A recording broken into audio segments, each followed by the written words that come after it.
প্রিয় ও স্নেহের 2026 সালের নতুন বছরের ক্লাস 7-এর ছাত্রছাত্রী বন্ধুরা, আশা করি তোমরা সবাই ভালো আছো। আজ আমরা যে বিষয়টি নিয়ে আলোচনা করব, ক্লাস 7-এর ফার্স্ট সামেটিভ অর্থাৎ প্রথম পর্যায়ক্রমিক মূল্যায়নের ভূগোলের সিলেবাস, প্রশ্ন এবং নমুনা প্রশ্নপত্র নিয়ে। প্রথমে তোমরা সিলেবাসটা দেখে নাও, কী কী বিষয় তোমাদের ফার্স্ট সামেটিভ অর্থাৎ প্রথম পর্যায়ক্রমিক মূল্যায়নে থাকবে। প্রথম পর্যায়ক্রমিক মূল্যায়নের ক্ষেত্রে ফুল মার্কস থাকবে তোমাদের 30, আর সময় তোমাদের থাকবে 1 ঘন্টা। তোমাদের থাকবে প্রথম অধ্যায় পৃথিবীর পরিক্রমণ, দ্বিতীয় অধ্যায় ভূপৃষ্ঠের কোনো স্থানের অবস্থান নির্ণয়, তৃতীয় অধ্যায় বায়ুচাপ, আর নবম অধ্যায় এশিয়া মহাদেশ। এই বিষয়গুলো তোমাদের কিন্তু ফার্স্ট সামেটিভ অর্থাৎ প্রথম পর্যায়ক্রমিক মূল্যায়নে থাকবে। এবার আমরা নমুনা প্রশ্নপত্রটা দেখে নেব। স্ক্রিনে তোমরা এই মুহূর্তে সপ্তম শ্রেণীর ফার্স্ট সামেটিভ অর্থাৎ প্রথম পর্যায়ক্রমিক মূল্যায়নের ভূগোলের কোশ্চেনটা দেখতে পাচ্ছ।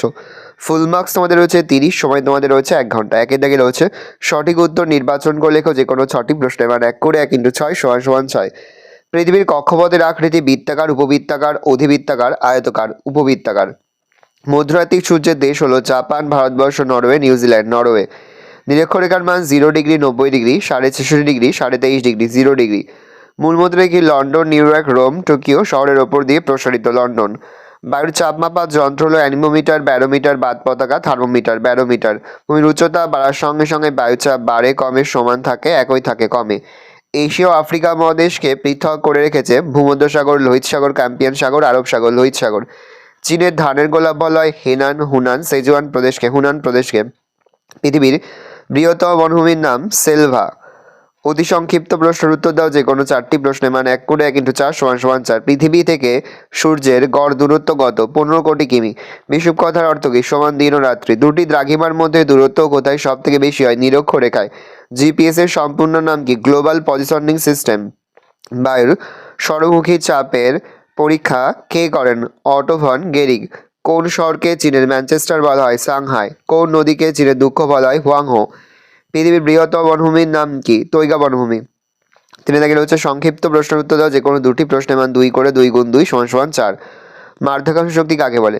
পৃথিবীর উপরিস্থিত সমস্ত বস্তু বা পদার্থসমূহকে যে বলের দ্বারা পৃথিবী তার নিজের কেন্দ্রের দিকে আকর্ষণ করে তাকে মাধ্যাকর্ষণ শক্তি বলে। এই বলের প্রভাবে পৃথিবীপৃষ্ঠ থেকে উপরের দিকে নিক্ষিপ্ত যে কোনো বস্তু নিচের দিকে নেমে আসে, অথবা আমরা পৃথিবীপৃষ্ঠ থেকে ছিটকে পড়ি না। স্থানীয় সময় কাকে বলে? কোন স্থানে আকাশে মধ্যাহ্ন সূর্যের সর্বোচ্চ অবস্থানের ভিত্তিতে যে সময় নির্ধারণ করা হয় তাকে সেই স্থানের স্থানীয় সময় বলে। পৃথিবীর আবর্তন এর ফলে যখন যে দ্রাঘিমা সূর্যের সামনে আসে তখন সেই স্থানের স্থানীয় সময় হয় দুপুর 12টা বা মধ্যাহ্ন। বৈশিষ্ট্য: 1. কোনো একটি দেশে অসংখ্য স্থানীয় সময় থাকে। 2. কোনো একটি দেশে সব স্থানের স্থানীয় সময় এক হয় না। 3. দুটি স্থানের স্থানীয় সময়ের পার্থক্য থেকে স্থান যদি দ্রাঘিমার পার্থক্য নির্ণয় করা যায়। নেক্সট, পর্বতারীরা অক্সিজেনের সিলিন্ডার নিয়ে পর্বতে যান কেন? আমদানি প্রতি 110 মিটার উচ্চতায় 1 সেমি পারস্তম্ভের সমান বায়ুর চাপ কমে যায়। পৃথিবীর পার্বত্য অঞ্চলগুলি প্রায় 1000 মিটারের ঊর্ধ্বে অবস্থান করে।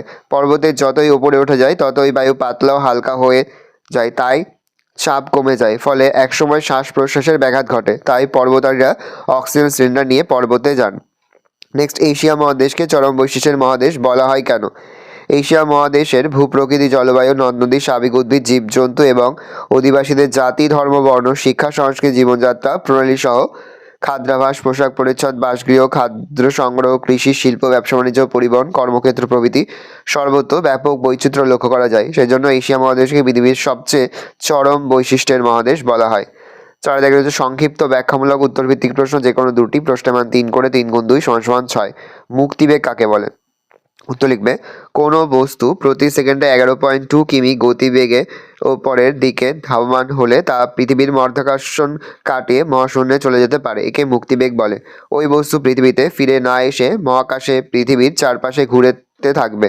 যেমন কৃত্রিম উপগ্রহ, মহাকাশযান, রকেট এই মুক্তিবেগের সাহায্যে মহাকাশে পৌঁছায়। নেক্সট, অক্ষরেখা দ্রাঘিমারেখার পার্থক্য দেখে নাও। এখানে বেশ কয়েকটি পার্থক্য রয়েছে, এখান থেকে যে কোনো 4টি পার্থক্য তোমরা লিখে দেবে। দেখে নাও এখান থেকে তোমরা অক্ষরেখা কাকে বলে এবং দ্রাঘিমারেখা কাকে বলে, অক্ষরেখা এবং দ্রাঘিমারেখার বৈশিষ্ট্য কিন্তু লিখে নিতে পারবে। একটি প্রশ্ন থেকে তোমরা কিন্তু অনধিক প্রশ্নের উত্তর করতে পারবে এখান থেকে। ভালো করে দেখে অবশ্যই কিন্তু তোমাদের খাতিরে নোট ডাউন করে নেবে। নেক্সট, ফ্রেলের সূত্র আলোচনা করো। পৃথিবীর আবর্তন গতির ফলে উদ্ভূত কোরিওলিস বলের প্রভাবে বায়ুর উচ্চচাপ থেকে নিম্নচাপের দিকে সোজা পথে প্রবাহিত না হয়ে উত্তর গোলার্ধে ডান দিকে এবং দক্ষিণ গোলার্ধে বাম দিকে বেঁকে প্রবাহিত হয়। একেই বলা হয় ফ্রেলের সূত্র। নামকরণ: 1859 সালে আমেরিকা যুক্তরাষ্ট্রের আবহাওয়িদ উইলিয়াম ফ্রেল এই সূত্রটি আবিষ্কার করেন বলে তার নাম অনুসারে এই সূত্রের নামকরণ হয়েছে ফ্রেলের সূত্র। পামিরগঞ্জকে পৃথিবীর ছাদ বলা হয় কেন? মধ্য এশিয়ার তাজিকিস্তানে পৃথিবীর সর্বোচ্চ মালভূমি পামির মালভূমি অবস্থিত। এই মালভূমির গড় উচ্চতা 4887 মিটার। ভারতের জম্মু কাশ্মীর কেন্দ্রশাসিত অঞ্চলের উত্তর পশ্চিমে অবস্থিত এই মালভূমিটির কিছু অংশ আফগানিস্তান ও চীনে অবস্থিত।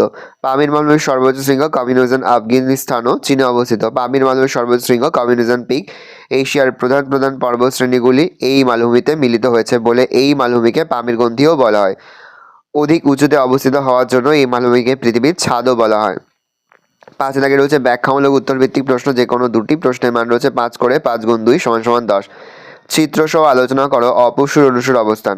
4 জুলাই সূর্য থেকে পৃথিবীর দূরত্ব সবচেয়ে বেশি হয়, একে পৃথিবীর অপসূর অবস্থান বলা হয়। আবার জুলাই থেকে বাকি 6 মাস দূরত্ব ক্রমশ কমতে থাকে। অনুসূর অবস্থান। 23 জানুয়ারি সূর্য থেকে পৃথিবীর দূরত্ব সবচেয়ে কম হয়, একে পৃথিবীর অনুসূর অবস্থান বলা হয়। দেখে নাও চিত্রটা, এই চিত্র তোমাদের কিন্তু আঁকতে হবে। নেক্সট, জিপিএস এর ব্যবহার আলোচনা করো। বর্তমানে পৃথিবীতে কৃত্রিম উপগ্রহের কার্যপ্রণালী যতই বৃদ্ধি পাচ্ছে, জিপিএস এর ব্যবহারের ক্রমান্বয়ে বেড়েই চলেছে। যেমন এক সঠিক অবস্থান নির্ণয়। জিপিএস এর মাধ্যমে ভূপৃষ্ঠের যে কোনো স্থানের অক্ষাংশ, দ্রাঘিমা, উচ্চতা সহজেই পরিমাপ করা যায়। 2, যানবাহন সংক্রান্ত তথ্য। জাহাজ, বিমান, এমনকি সড়কপথে এই প্রযুক্তি কাজে লাগিয়ে যে কোনো যানের সঠিক দিশা অবস্থান নির্ণয় করা যায়। 3, প্রতিরক্ষামূলক কাজ। প্রতিরক্ষা ক্ষেত্রে বিভিন্ন দেশের সেনাবাহিনীর নিকট এটি একটি সর্বাধুনিক প্রযুক্তিমূলক হাতিয়ার। 4, জরিপ কার্যে। বর্তমানে পৃথিবীর কোনো অঞ্চলকে জরিপ করার জন্য শহর পরিকল্পনা, ইঞ্জিনিয়ারিং জরিপ কাজে মৌজা মানচিত্র, সীমানা নির্ধারণ, জিপিএস প্রভৃতি এক দক্ষ যন্ত্র হিসাবে কাজ করে। 5, ম্যাপ প্রস্তুতি। উপগ্রহ চিত্রের দ্বারা মানচিত্র প্রস্তুতিতে আজকাল জিপিএস পদ্ধতি গুরুত্বপূর্ণ ভূমিকা পালন করেছে। 6, আবহাওয়া সংক্রান্ত তথ্য প্রদান। বায়ুমণ্ডলের আবহাওয়ার বিভিন্ন অবস্থান সম্পর্কে যাবতীয় তথ্য দ্রুত আহরণ করতে জিপিএস পরিষেবার সাহায্য নেওয়া হয়।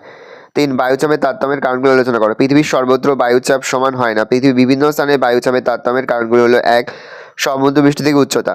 সমুদ্র সমতল থেকে যত উপরে উঠা যায় ততই বায়ুমণ্ডলের ঘনত্ব, ওজন কমে যায়, তাই বায়ুচাপও কমে যায়। অপরদিকে নিচের বায়ুস্তর ঘন, তাই তার উপরও চাপ বেশি হয়। প্রতি 110 মিটার উপরে উঠলে 1 সেমি পারস্তম্ভের সমান বায়ুচাপ কমে যায়। কারণ পর্বতের উঁচু অংশে বায়ুর চাপ কম হয় বলে কোনো কিছু সিদ্ধ হতে অনেক দেরি হয়। বায়ুর উষ্ণতা। বায়ুর চাপ বায়ুর উষ্ণতার উপর নির্ভরশীল। উষ্ণতা বেশি হলে বায়ু প্রসারিত হালকা হয় এবং চাপ কমে যায়। আবার উষ্ণতা হ্রাস পেলে বায়ু সংকুচিত ও শীতল হয় এবং বায়ুচাপ বৃদ্ধি পায়। 3, জলীয় বাষ্প। বায়ুতে উপস্থিত জলীয় বাষ্প বায়ুর চাপ নিয়ন্ত্রণ করে। জলীয় বাষ্প হালকা বলে বায়ুতে উপস্থিত জলীয় বাষ্পের পরিমাণ বেশি হলে বায়ুচাপ কমে এবং জলীয় বাষ্পের পরিমাণ কম হলে বায়ুচাপ বেড়ে যায়। 4, পৃথিবীর আবর্তন। পৃথিবীর আবর্তনিত বিকর্ষণ শক্তির প্রভাবে কোনো অঞ্চলের বায়ুর বাইরের দিকে বিক্ষিপ্ত হয়, আবার কোনো অঞ্চলের সেই বায়ু এসে জমা হয়। যেমন পৃথিবীর নিরক্ষীয় অঞ্চলে আবর্তন গতির বেগ বেশি হওয়ায় সেখানে বায়ু বিক্ষিপ্ত হয়ে নিম্নচাপের সৃষ্টি করে। আবার এই বায়ু উপক্রান্তীয় অঞ্চলে 30 ডিগ্রি অক্ষাংশ সংলগ্ন স্থানে এসে জমা হয় এবং সেখানকার বায়ুচাপ বাড়িয়ে উচ্চচাপের সৃষ্টি করে। এই কারণে মেরুবৃত্তীয় প্রদেশ নিম্নচাপ ও মেরু অঞ্চলে স্থায়ী উচ্চচাপ দেখা যায়। 5, জলভাগ ও স্থলভাগের বন্টন। স্থলভাগ জলভাগের তুলনায় দ্রুত উত্তপ্ত শীতল হয় বলে গ্রীষ্মকালে স্থলভাগ বায়ুচাপ কম হয় এবং শীতকালে বায়ুচাপ বেশি হয়। জলভাগে এর বিপরীত অবস্থার সৃষ্টি হয়। 6, অন্যান্য কারণ। এছাড়াও বায়ুমণ্ডলের গভীরতা, অভিকর্ষের টানে তারতম্যের ফলেও বায়ুচাপে তারতম্য হয়। নেক্সট, জাপানের কাঁচামালের অভাব থাকা সত্ত্বেও এখানে শিল্পের উন্নতি ঘটার কারণ কি? লৌহ ইস্পাত শিল্পের কাঁচামাল, আকরিক লোহা, কয়লা, ম্যাঙ্গানিজ, কার্পাস, বয়ন শিল্পের কাঁচামাল, কার্পাস প্রভৃতি জাপানে যথেষ্ট কম পাওয়া গেলেও লিখিত বিভিন্ন কারণে এখানে শিল্পের উন্নতি ঘটেছে, যথা এক, উন্নত বন্দর। জাপানের ভগ্ন উপকূলে বহু বন্দর গড়ে উঠেছে, যার সাহায্যে জলপথে বিদেশ থেকে কাঁচামাল আমদানির সুবিধাও হয়েছে। 2, উন্নত প্রযুক্তি। জাপানের প্রযুক্তি অতি উন্নত মানের হওয়ায় শিল্পোন্নতি ত্বরান্বিত হয়েছে। 3, শক্তি সম্বন্ধে প্রাচুর্য। জাপান জলবিদ্যুৎ উৎপাদনে খুবই উন্নত। এছাড়া বিকল্প শক্তি হিসেবে পারমাণবিক বিদ্যুৎ বিভিন্ন শিল্পের প্রসার ঘটাতে সাহায্য করেছে। 4, দক্ষ শ্রমিক। জাপানের শ্রমিক কারিগরি শিক্ষায় শিক্ষিত এবং পরিশ্রমী ও নিপুণ। বিপুল চাহিদা। জাপানের শিল্পজাত দ্রব্যের চাহিদা দেশ তথা সমগ্র বিশ্বের বাজারে খুবই বেশি।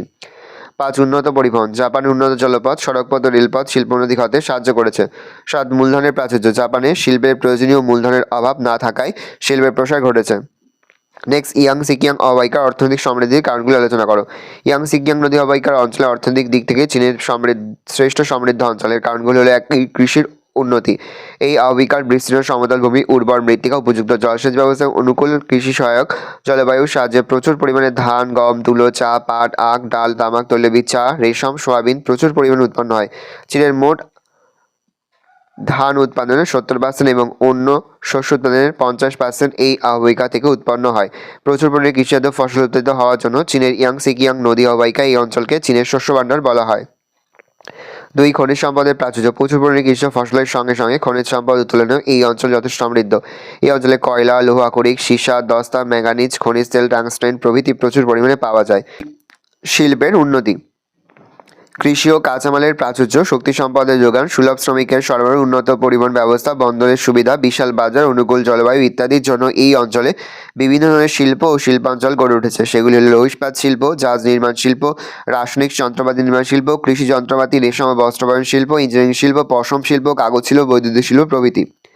4 উন্নত পরিবহন ব্যবস্থা, ইয়াংসিকিয়াং নদী ও এর বিভিন্ন উপনদী এই অঞ্চলের অভ্যন্তরীণ জলপথ হিসাবে খুবই গুরুত্বপূর্ণ ভূমিকা পালন করে। এছাড়াও রেলপথ ও সড়ক পথের দ্বারা এই অঞ্চলটি দেশের অন্যান্য অংশের তুলনায় সঙ্গে যুক্ত আছে বা অন্যান্য অংশের সঙ্গে যুক্ত আছে। 5 ঘনবসতি ও সুলভ শ্রমিক, অত্যাধিক কৃষিজ ফসল উৎপাদন, সমতল ভূমিভাগ এবং জীবনযাপনের সব সুবিধা এখানে থাকায় অঞ্চলটি জনবসতিপূর্ণ, ফলে কৃষি, খনি, শিল্প, ব্যবসা বাণিজ্যের প্রয়োজনে উপযুক্ত সুলভ ও সুদক্ষ শ্রমিকের অভাব হয় না।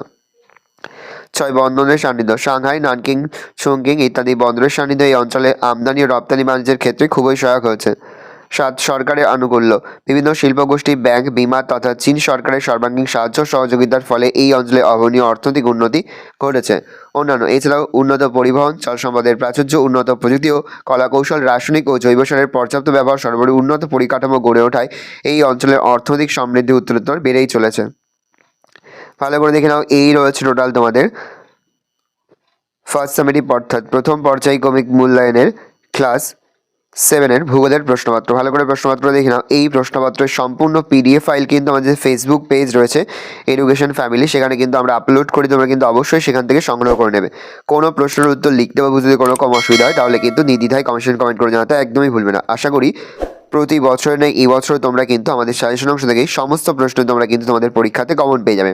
আমরা কিন্তু ইতিমধ্যেই ক্লাস 7-এর প্রতিটি বিষয়ের অধ্যায়ভিত্তিক সাজেশন এবং নমুনা প্রশ্নপত্র কিন্তু আপলোড করে দিই। এখনও পর্যন্ত সেই ভিডিওগুলো না দেখে থাকো, ভিডিওগুলো কিন্তু তাড়াতাড়ি দেখে নাও। তোমাদের সকলকে জানাই আগাম পরীক্ষার অনেক অনেক শুভেচ্ছা এবং অভিনন্দন। আশা করি সকলের পরীক্ষায় খুব ভালো হবে।